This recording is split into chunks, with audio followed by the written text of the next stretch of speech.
My name is Carlo Ditta. That's the correct Sicilian pronunciation. But if you're from Gretna, Louisiana, the West Bank, which is sort of like the Brooklyn of New Orleans, they would call Carlo Ditta. That would be how you would say it over there, Carlo Ditta. But when I went to St. Paul's, it was where every troubled kid from the 60s had been sent from all over New Orleans. So there were all these guitar players and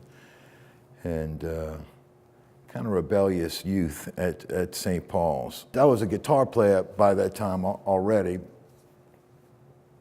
And so when I took up the cymbals, I remember we would go to the Mardi Gras parades in New Orleans, and to impress the girls, I would twirl the cymbals like in the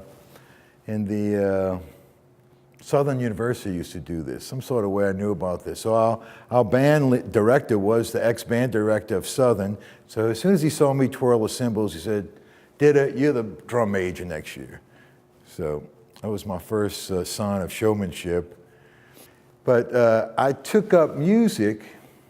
Am I getting away from the question? Do you want me to go back to music? I would have to say the guitar thing hit me when the Beatles were on TV. It was like the Kennedy assassination, and then all of a sudden the Beatles. This was like within 2 or 3 months, I remember. It was all black and white. And things were so black and white in the black and white era, you know, it was like before color. So I don't know when color really hit. It probably hit then, but I just remember seeing things were either in black and white or color, right? When the Beatles came out, it was just a phenomenon. Those guitars and the screaming and stuff, it just hit me at the right. I guess if I was born in 55, the Beatles came out in 64, right? So I was like 9. I had a weird feeling about that record. I entered it in the Grammys, and sure enough, it gets nominated for Grammy when I'm out working at Kinko's. I'm working at Kinko's in Santa Cruz. Gets nominated for Grammy. So we go to the Grammys.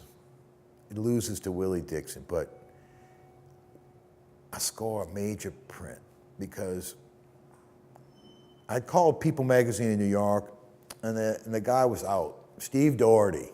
He was the review editor. So I called LA, they weren't too interested in it. They told me Steve would be back in a week. So I waited a week. Usually I would have maybe not called, and I said, "You got a Grammy story?" He says, "No." I said, "I got one.